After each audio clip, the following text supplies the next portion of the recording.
Hoy vamos a desglosar una perspectiva teológica muy específica sobre la homosexualidad. Nos basaremos en el folleto de Jeff Olson que se llama Cuando se confunden las pasiones.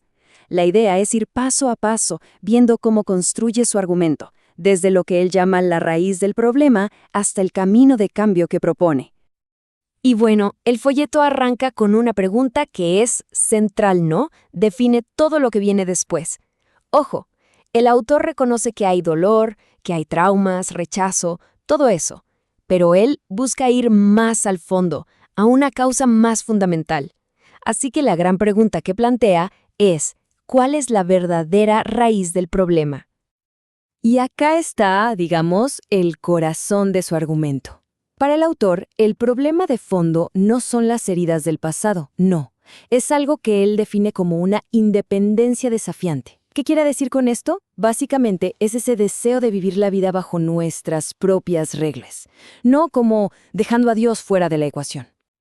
A partir de ahí, el argumento se expande y conecta la homosexualidad con algo que el autor ve como, una tendencia mucho más general en los seres humanos.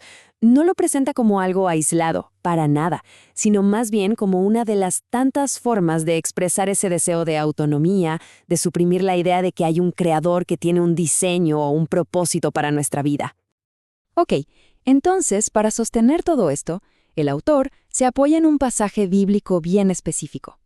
Vamos a ver cómo utiliza el capítulo 1 de Romanos para describir lo que él llama una espiral descendente. Es como una progresión que, según su lectura, explica cómo se manifiesta esa independencia de la que hablábamos. Este proceso lo resume en 4 pasos bastante claros. A ver, primero, la supresión de la verdad. Eso, según el texto, lleva un razonamiento que él llama envanecido o inútil. De ahí se pasa a una pérdida del discernimiento moral y finalmente todo culmina en lo que se define como idolatría. Y dentro de esa idolatría, la conducta homosexual sería una de sus expresiones. Y para reforzar la idea de que esta tendencia es innata, por así decirlo, el autor cita este versículo del Salmo. El punto que quiere dejar bien claro es que esta inclinación a la independencia de Dios es, en sus palabras, genética, o sea, una condición con la que ya nacemos. Ahora, llegamos a un punto clave, porque, todo este diagnóstico puede sonar bastante duro, ¿verdad? Pero el autor lo presenta como una puerta a la esperanza. ¿Y por qué? Bueno, la lógica es esta.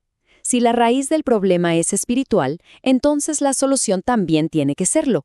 Y desde su perspectiva, el Evangelio, que es el mensaje central del cristianismo sobre el perdón, ofrece una respuesta directa a esa raíz. Bien, ya vimos cómo se define el problema. Ahora pasemos a la solución que se propone.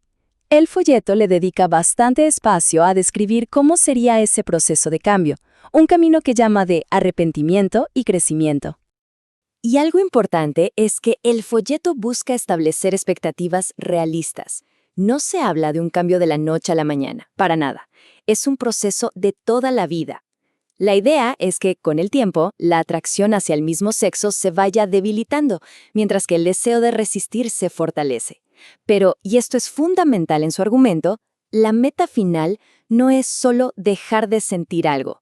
Es encontrar una pasión nueva, más grande, que ocupe ese lugar. Entonces, ¿cuál es el primer paso práctico que propone? Bueno, todo se centra en la autorreflexión y la honestidad. La idea es confrontar la propia historia personal para, según el autor, facilitar un encuentro con Dios. La recomendación es muy concreta: contar la propia historia, con total honestidad, con todo el dolor y también los errores. Y no solo contársela a un amigo o consejero de confianza, sino también directamente a Dios. El folleto incluso dice que esto incluye ser honesto sobre la rabia o la desilusión que se pueda sentir hacia él. Y acá el autor hace una distinción que es súper importante en su modelo. Básicamente, separa lo que a una persona le pasó de cómo esa persona responde a lo que le pasó. Sostiene que una cosa es, por ejemplo, la presencia de ciertas atracciones o haber sufrido un abuso, de eso no se es responsable. Pero otra cosa muy distinta es cómo se elige responder a ese dolor. De eso sí se es responsable. A partir de esto, El texto introduce un concepto que llama aflicción, y no se refiere solo a estar triste por el daño que otros nos hicieron. Es un proceso doble, por así decirlo. Por un lado, sentir dolor por esas heridas del pasado.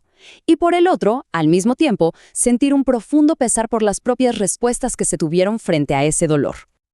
Claro, y esta aflicción no es el objetivo final.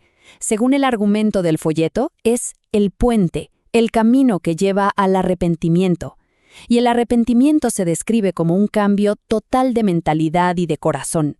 Es dejar de lado la autosuficiencia para empezar a depender de Dios.